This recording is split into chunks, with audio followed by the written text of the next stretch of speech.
जय श्री कृष्णा। श्रीमद् भागवत गीता में हम लोग 15वें अध्याय को सुन चुके हैं। अब 16वां अध्याय सुना जाएगा। भगवान श्री कृष्ण 15वें अध्याय के अंतिम श्लोक में अर्जुन से कह रहे हैं कि इति गुह्यतम शास्त्रम इदम उक्तम मया अनघ एतत् बुद्ध्वा बुद्धिमान स्यात् कृतकृतस्य भारत। कहते हैं कि हे अर्जुन, हे पार्थ, हे निष्पाप अर्जुन, यह शास्त्र जो है, गीता शास्त्र जो है, अति गोपनीय शास्त्र है। इसे जो जान जाता है, तत्व से जान जाता है, वह ज्ञानवान पुरुष कृत यानी कृतार्थ हो जाता है।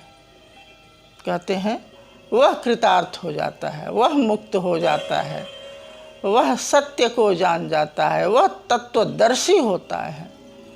इस विषय पे हम लोग 15वें अध्याय को सुन लिए हैं। अब भगवान कृष्ण 16वें अध्याय के शुरू में ही बताते हैं कि जो मुक्त हो जाता है, देव भाव का होता है, देवों जैसा उसका स्वभाव होता है। और इस 16वें अध्याय में देव और असुर जैसा स्वभाव होता है, उस विषय पर बता रहे हैं। पहले बता रहे हैं कि देवों जैसा जिसका स्वभाव होता है, उसमें कौन कौन सा लक्षण होता है। कहते हैं अभयम सत्व संशुद्धि ज्ञान योग व्यवस्थिते दानम दमः च यज्ञ च स्वाध्याय तपः आर्जवम। कहते हैं कि अभयम, वह भय रहित होता है क्योंकि वह सत्य पर रहता है। अंतःकरण से वह सत्य भाषण करता है। ज्ञान योग यानी ध्यान योग में उसकी दृढ़ स्थिति होती है।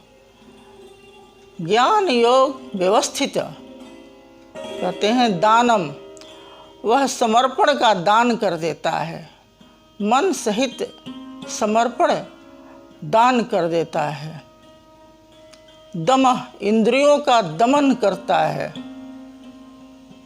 यज्ञ, यज्ञ के विषय में हम लोग 4थे अध्याय में सुने हैं, जो भगवान श्री कृष्ण बताए हैं कि संयम रूपी अग्नि में हवन कर दो, इंद्रियाग्नि हवन कर दो। और अंत में कहते हैं कि ज्ञान रूपी अग्नि में अंतःकरण से हवन करो। तो ये सब यज्ञ जिसमें हो, दानम दमः च यज्ञ च स्वाध्याय, वह स्व यानी स्वरूप को प्राप्त करने के लिए जो शास्त्र जो अध्ययन करता है, वह अध्ययन करता है। स्वाध्याय तपः, वह मन सहित इंद्रियों को इष्ट के अनुरूप ढालता है यानी तपाता है। आर्जवम, वह कर रहे हैं स्त्री इंद्रियों सहित, शरीर को इंद्रियों सहित सरलता में ढालता है। अगले श्लोक में कहते हैं तेज अहिंसा सत्यम अक्रोध त्यागः शांति अपैशुनम दानः दमः च यज्ञ तेज समा। कहते हैं कि अहिंसा सत्यम अक्रोध त्यागः शांति अपैशुनम दया भूतेषु अलुलुप्त्व मार्दम ही अचापलम। यहाँ भगवान श्री कृष्ण कहते हैं अहिंसा यानी मन, वाणी और शरीर से किसी प्रकार भी किसी का हिंसा न करना अहिंसा है। मन से भी, वाणी और शरीर तो हम रोक सकते हैं, लेकिन मन में तो विकार चलते ही रहता है, उस पर भी काबू पा लेना अहिंसा कहलाता है। अहिंसा सत्यम, सत्य मार्ग पर चलना।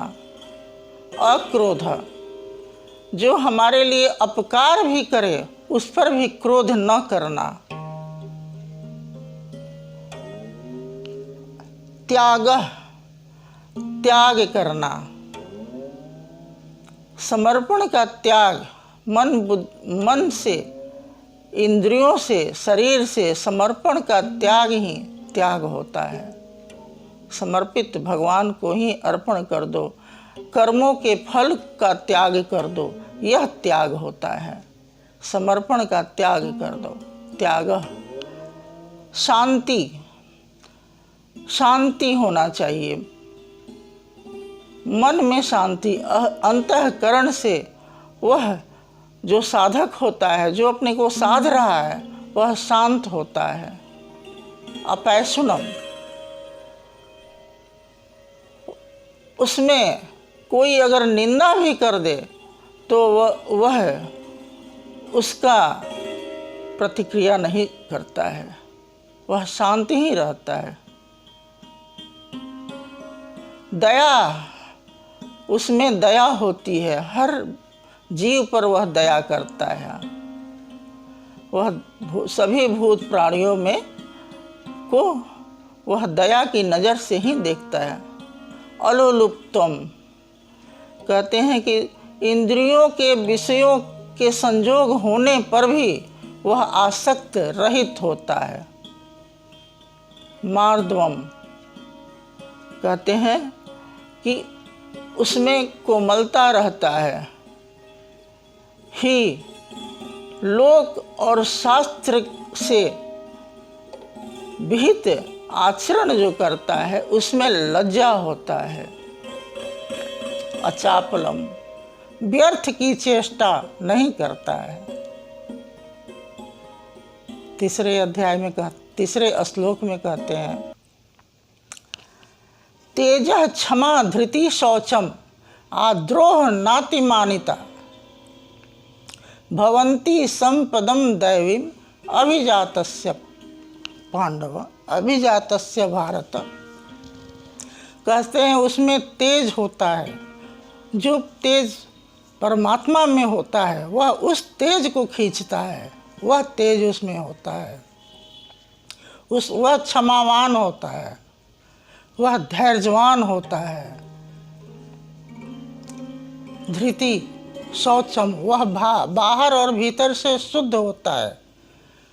अचापलम, कहते हैं नातिम आद्रोह, वह किसी को भी शत्रु नहीं मानता है। नातिमानिता, कहते हैं कि वह किसी को भी शत्रु नहीं मानता है। अपने में पूज्यता का वह अभिमान नहीं करता है। यह 3 श्लोक भगवान श्री कृष्ण दैवी संपद को प्राप्त हुए पुरुष का बताए हैं। अगले श्लोक में जो असुर भाव के होते हैं उनके विषय में कह रहे हैं। दंभः दर्पः अभिमान च क्रोधः पारुष्य एव च अज्ञानम च अभिजातस्य पार्थ संपद आसुरीम। कहते हैं कि दंभ यानी पाखंड होता है, घमंड होता है, अभिमान होता है जो असुर भाव का होता है, क्रोध होता है, वह पारुष्य कठोरता से भरे रहता है, वह कठोर बाणी बोलता है, अज्ञानता से परिपूर्ण रहता है, अज्ञान रहता है। वह कहते हैं कि हे पार्थ, वह संपद आसुरी का होता है, यानी वह असुर भाव का होता है। संपद कहते हैं कि वह असुर भाव का होता है। अगले श्लोक में कहते हैं, दौ उमौ पुरुषः लोके अस्मिन् क्षरः च अक्षरः एव च। कहते हैं कि दैवी संपद विमोक्षाय निबंधाय आसुरी मता माँ शुचः संपदम दैवीम अभिजातस्य भारत। कहते हैं कि जो देव स्वभाव का होता है वह मोक्ष के लिए कार्य करता है, वह मोक्ष प्राप्त करता है, और असुर भाव का जो होता है वह बंधन तैयार करता है, वह बंध जाता है। लेकिन हे अर्जुन, तुम दैवी संपद को लेकर के उत्पन्न हुए हो, इसलिए शोक मत करो। कहते हैं दौ भूत सर्गे लोके अस्मिन् दैवः असुरा एव च, दैवः असुरा एव च, दैवी विस्तरशः प्रोक्त असुरम पार्थ में शुरू। कहते हैं कि हे अर्जुन, हे पार्थ, दो प्रकार के इस सृष्टि में दो ही जाति है, दैव स्वभाव वाला और असुर भाव वाला। दैवम असुरम, यही दो जाति है संपूर्ण जीव प्राणियों में, जीवों में यही दो जाति है। कहते हैं कि यही दो जीव है। दैवी संपत्ति के विषय में तुमने विस्तार से सुन लिया। अब असुर भाव के जो होते हैं उनको मैं तुम्हें आगे सुनाऊंगा। हरि ओम तत्सत, हरि ओम तत्सत, हरि ओम तत्सत।